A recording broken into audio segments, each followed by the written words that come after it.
안녕하세요. 저는 얼마 전 이혼한 30대 여성입니다. 제가 이렇게 사연 속 주인공이 될 줄은 모르고 그동안 울고 웃으며 다른 사람들의 이야기를 들어왔네요. 그런 저에게 이런 일이 생길 줄 누가 알았을까요? 저는 개념을 상실한 신우와 그런 신우를 감싸고 도는 뻔뻔한 남편과 시어머니 때문에 이혼했습니다. 저희 친정부모님은 순두부 식당을 하십니다. 할머니 때부터 해오던 가업이라서 단골 손님도 많고 다른 지역에 두 개의 지점도 가지고 있습니다. 방송에도 여러 번 나왔고요.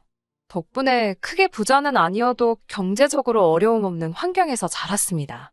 친정부모님은 제가 원한다면 언젠가 이 가게를 물려주겠다 하셨고 저도 3대에 걸친 순두부 식당의 주인이 된다는 게 굉장히 의미 있는 일처럼 느껴졌기에 기꺼이 그렇게 하겠다고 했습니다.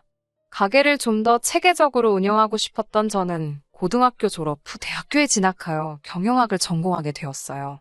확실히 그동안 부모님이 어떻게 장사를 해오셨는지 눈으로 실물을 익힌 상태에서 경영학이란 이론을 배우니 머릿속에 쏙쏙 들어오더군요. 성적이 좋아서인지 대학을 졸업할 무렵 교수님께서 저에게 좋은 기업에 지원을 해보거나 대학원에 진학하는 것은 어떻겠냐고 물어보셨습니다. 하지만 그 무렵 친정어머니 건강이 갑자기 안 좋아지셨기에 식당을 이끄는 것 외의 선택은 사치일 뿐이었어요. 결국 대학교를 졸업한 후 본격적으로 친정아버지를 도와 식당 일을 하게 되었습니다. 시간이 흘러 서른을 앞두고 있던 연말, 대학 동기들이 한번 모이자고 하더군요. 그렇게 모처럼 자리가 만들어졌는데 거기서 남편하고 오랜만에 마주하게 되었습니다. 학교 다닐 때는 그다지 가까운 친구가 아니었기에 졸업 후에는 그 어떤 연락도 주고받은 적 없던 사이입니다. 하지만 그날따라 우연히 옆자리에 앉게 되면서 이런저런 이야기를 나누게 되었는데 말이 잘 통하더군요.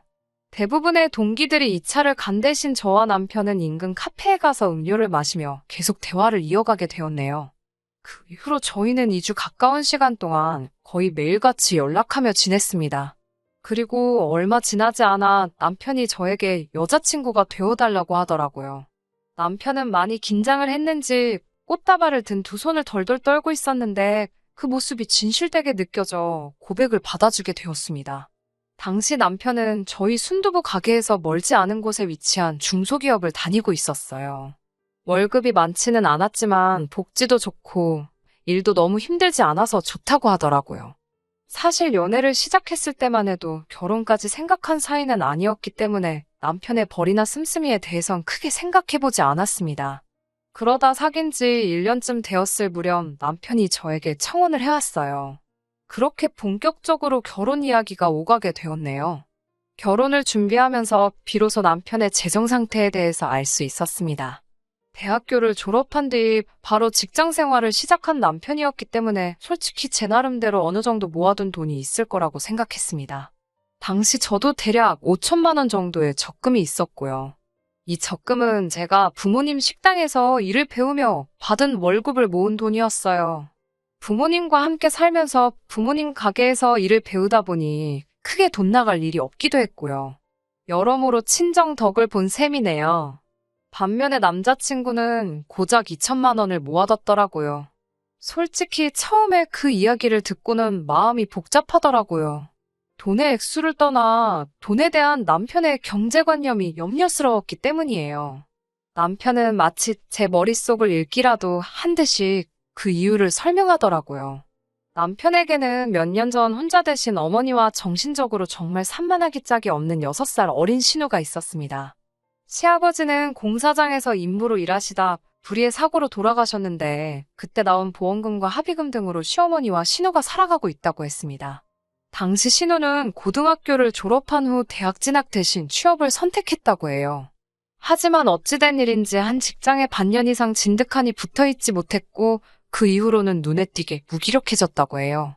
게으르기도 얼마나 게으른지 시어머니가 수거해가지 않으면 자기가 방에서 먹은 과자 봉지 하나 버리는 법이 없다고 들었고요. 병원에선 몸이 아픈 그런 문제가 아니라며 최대한 신우가 마음 편한 환경을 조성해주라고 했답니다. 그 이후로 시어머니는 신우의 마음을 편하게 해준다는 명분으로 신우가 하는 일이라면 무조건 오냐오냐 해주시게 되었고요. 사정이 그렇다 보니 남편이 벌어오는 돈은 거의 대부분 새 식구 생활비로 쓰이는 일이 허다했고 결과적으로 남편이 제대로 돈을 모을 수 없었던 거지요. 남편에게 그런 복잡한 사정이 있을 거라곤 상상도 못했기에 남편의 이야기를 듣고 많이 속상해졌습니다. 간간히 데이트를 하다가 집에 일이 생겼다며 급하게 돌아가는 일도 데이트 중에 신우로부터 와 있는 장문의 문자들도 그제서야 납득이 되었고요. 남편의 잘못으로 만들어진 상황이 아니었으니 제가 안고 가려고 했습니다. 하지만 결혼은 현실이었어요. 서로가 모아둔 돈이라고 해봐야 7천 남짓이었고 이 돈으로 사실 서울에 전세방 하나 구하는 것조차 하늘의 별 따기였습니다. 상황을 눈치채신 친정부모님께서 식당 근처에 사는 조건으로 작은 아파트를 전세로 구해주셨어요. 이 집에 살면서 허투루 돈 쓰지 말고 모아서 집 사서 나가라고 하시더군요. 친정부모님의 도움 덕에 결혼에 있어서 큰 시름을 덜 수 있었습니다. 그렇게 결혼식을 올리고 처음 1년은 별탈 없이 지냈습니다. 그럼에도 불구하고 제가 이혼을 결심하게 된 건 시댁과 얽힌 몇 가지 사건들 때문이에요. 신혼여행에서 돌아오고 한두 달 정도 지났을 무렵 친정 아버지께서 저에게 그러시더군요. 이제 식당도 당신 없이 잘 돌아갈 것 같고 친정어머니와 두 분이서 시골에 내려가서 살고 싶으시다고요. 그렇게 제가 식당의 대표를 맡게 되었고 친정부모님은 은퇴를 하게 되셨습니다. 친정아버지에게 큰 의지를 했었던 건지 친정부모님의 빈자리가 너무 크게 느껴지더라고요. 서운하고 걱정스러운 마음을 달랠 길 없던 그때 시어머니께서 저를 호출하셨습니다. 시어머니께서 부르시면 보통은 부탁을 많이 하셔서 돈 이야기인가 아니면 뭐 갖고 싶은 게 있으시단 소리를 하시려는 건가, 그런 거면 전화로 하셔도 되지 않나 등 별 생각을 다하며 시댁에 갔던 기억이 지금도 생생합니다. 시댁에 도착하니 신우도 같이 있더라고요. 시어머니는 전에 없이 다정하고 인자하신 표정을 하신 뒤 양손으로 제 손을 잡으시곤 식당은 어떤지 물어보셨습니다. 제 친정부모님 소식을 듣고 제가 안쓰러워서 그러시는가 보다 싶어서 순간 정말 감동받았습니다. 하지만 사람 이야기는 역시 끝까지 들어봐야 아는 거더라고요. 사업이라는 게 아무래도 혼자서 하려면 어렵지 않겠냐며 그래서 다들 가족을 찾는 거라고 운을 띄우셨습니다. 남편은 진작에 식당 일엔 관심이 없다 했었고 시어머니도 그 사실을 잘 알고 계셨기에 왜 이런 말씀을 하시나, 혹시 당신이 하고 싶으신가 그런 생각이 들더라고요. 그런데 갑자기 시어머니께 신우를 보며 저에게 어떠냐고 물으셨습니다. 제가 떨떠름한 표정으로 아가씨를요? 하고 되묻자 친자매처럼 서로 의지하고 일하면 보기도 좋고 또 식당에 젊은 여자 둘이 있으니 남자 손님들도 더 많이 오지 않겠냐는 거예요. 시어머니의 황당한 발상에 어이가 없어서 저희가 무슨 술집도 아니고 그런 건 별 상관이 없다고 돌려서 말씀드렸습니다. 아가씨는 식당에서 아르바이트도 해본 적이 없는 걸로 아는데 갑자기 저랑 식당을 운영하라는 것도 좀 말이 안 되는 것 같다고 솔직히 털어놓았고요. 그러자 시어머니는 한층 냉랭해진 목소리로 내가 아르바이트를 안 해봤다고 해서 못한다는 보장이 있냐고 왜 시켜보지도 않고 애 앞에서 안 된다 소리를 하냐며 언짢은 기색을 내보이셨습니다. 저는 계속 안 된다 버티고 시어머니는 치사하다 어쩌다 너는 내 딸은 네 가족이라고 생각을 안 하나 보다 등 별 억지스런 소리만 늘어놓으시고 결국 서로 별 소득 없이 저는 집에 돌아왔습니다. 남편에게 이야기를 하니 남편은 부탁조로 이번 한 번만 져주듯이 받아주면 안 되겠냐고 묻더라고요. 제가 식당 일에 얼마나 진심이고 열심히 해왔는지 알만한 사람이 그렇게 나오니 누구 하나 내 편이 없다 싶었습니다. 남편은 신우가 처음부터 저런 성격이었던 건 아니라며 아는 사람 그러니까 저와 함께 일하면 저런 증세가 나아질 수도 있을지 모른다고 기회를 주라고 하더군요. 남편에게 짜증이 나긴 했지만 미운 사람 떡 하나 더 주는 심정으로 한 달만 시켜보겠다고 했습니다. 운영은 가당치나 않고 일단 나와서 서빙이라도 해보라고요. 남편은 서빙이란 말에 약간 실망한 눈치긴 했지만 그래도 알겠다고 고맙다고 하더군요. 그런 일이 있고 이틀 뒤부터 신우가 제 식당으로 출근을 하기 시작했습니다. 분명히 서빙이라고 말을 했는데 신우가 떡하니 카운터에 자리를 잡더라고요. 거긴 제 자리고 신우는 앞치마 입고 테이블부터 닦으라고 하니까 또 군소리 없이 하긴 하더군요. 근데 행동이 어찌나 느린지 테이블 하나 닦는데 10분은 걸리는 눈치였습니다. 꼼꼼한 게 아니라 말 그대로 느릿느릿 속 터져 죽겠더라고요. 특히 테이블 위에 휴지라도 하나 있으면 그 휴지를 버리는 게 아니라 휴지만 이리저리 밀어대면서 테이블을 닦고 휴지는 그 자리에 그대로 두는 거예요. 아가씨, 쓰레기는 버려가면서 하려니까 나중에 누가 쓸지도 모른다는데 어이가 없어서 실소가 다 나왔습니다. 하지만 이런 것 때문에 제가 화가 난 건 아닙니다. 정말 화가 난 건 신우가 출근하고 2주일 정도 지나서 알게 된 사실 때문입니다. 사실 이런 일을 예상하고 제가 식당 내부를 녹화한 영상을 돌려본 건 아니에요. 가게 서비스 관리 차원에서 임의로 며칠을 골라 직원들의 일하는 모습이나 이런저런 것들을 확인하는 건 저와 아버지의 오래된 일과 중 하나거든요. 그리고 그 덕분에 충격적인 사실을 알게 되었습니다. 제가 점심을 먹으러 가거나 잠깐 볼 일이 있을 때 카운터를 비우는 경우가 있어요. 그러면 손님들은 카운터 앞에 있는 금고 같은 곳에 돈을 직접 넣고 가십니다. 카드 결제는 직원 누구나 도와드릴 수 있고요. 그런데 신우가 손님들에게 현금을 직접 받아서 주머니에 넣는 장면이 몇 번 보이더라고요. 설마 싶은 마음으로 끝까지 신우만 주시하며 영상을 두세 차례 돌려봤지만 그 돈을 신우가 금고에 넣는 장면은 보이지 않았습니다. 당연히 저에게 주지도 않았고요. 황당하고 어이가 없더군요. 고민 끝에 이 영상을 남편에게 보여주었습니다. 남편도 황당하고 창피한지 저에게 미안하다고 하더라고요. 당장 아가씨 머리를 다 밀어버리겠다며 분노를 하기도 했고요. 저는 시어머니께 이 일을 알려야 할 것 같다고 했고 남편도 그러는 편이 좋겠다 하여 시댁을 찾아갔습니다. 그날은 식당이 문을 닫는 날이었기 때문에 신우도 집에 있었습니다. 신우가 저에게 무슨 일로 왔냐고 묻는데 순간 신우에게 먼저 어찌된 일인지 자초지종을 물어보는 게 먼저겠다는 생각이 들더라고요. 신우 방에 들어가 영상을 보여주었습니다. 그러자 신우는 당황한 듯한 목소리로 저에게 언니가 월급을 안 줘서 그랬다는 겁니다. 제가 한 달도 일을 안 했는데 무슨 월급을 말하는 거냐니까 저도 금고에서 돈을 가져가지 않냐는 거예요. 저는 그 식당 주인이기도 하고 제가 금고에서 돈을 꺼낸 이유는 식재료 결제 대금이었거든요. 어처구니가 없어서 주인인 저랑 아가씨랑 갔냐고 물었습니다. 아가씨가 하는 말은 점점 더 기가 차더라고요. 자기는 공동운영자라고 듣고 일을 하게 된 거라며 말도 안 되는 억지를 부렸습니다. 결국 시어머니께 영상을 보여드리며 저는 신우를 저희 가게 아르바이트생 정도로 생각하고 있다고 말씀드렸습니다. 사회생활 경험이 필요한 것 같아 기꺼이 기회를 주었을 뿐이라고요. 하지만 이런 식으로 저와 이야기도 없이 손님 돈을 받아 챙겼다는 사실을 안 이상 저희 가게에 나오게 할 수는 없다고도 이야기했습니다. 그러자 시어머니는 신우에게 왜 그랬냐며 한마디 하시고는 저에게 공동운영자인 줄 알고 그랬다 하니 이번 한 번만 넘어가 달라고 하셨습니다. 그러면서 저에게 월급은 얼마나 생각하고 있었냐고 물으시길래 아까도 말씀드렸다시피 아르바이트생 그 이상도 이하도 아니고 하루에 보통 4시간 정도만 나오신다 했으니 100만 원 정도 생각하고 있다고 말했습니다. 그러자 신우가 한 달에 100만 원이냐며 말도 안 된다고 자긴 그럼 안 하겠답니다. 안 한다는 사람 사정에서 일하라 할 생각도 없었기에 그럼 하지 마시라고 하니까 시어머니께서 저더러 너무 인색하다며 제 친동생이어도 그러겠냐고 따지시더군요. 저에게 뭘 맡겨놓으신 것도 아닌데 너무 당당하게 따지시니 오히려 순간 제가 뭘 잘못하기라도 한 줄 알았네요. 저는 시어머니께 엄밀히 말하면 지금 신우가 절도의 횡령을 한 거나 마찬가지라고 제 손에는 지금 증거도 있다고 저 자극하지 마시라 했습니다. 그제서야 시어머니는 저에게 방에 들어가서 이야기하자며 저를 데리고 안방으로 향했습니다. 신우는 뭐가 그렇게 잘났는지 저를 뚫어지게 노려보며 씩씩거리고 있었고요. 안방에 들어가니 시어머니께서 태도를 바꾸시곤 자기 딸이 아픈 사람인 거 저도 알지 않냐면서 이번 한 번만 넘어가 달라고 하셨습니다.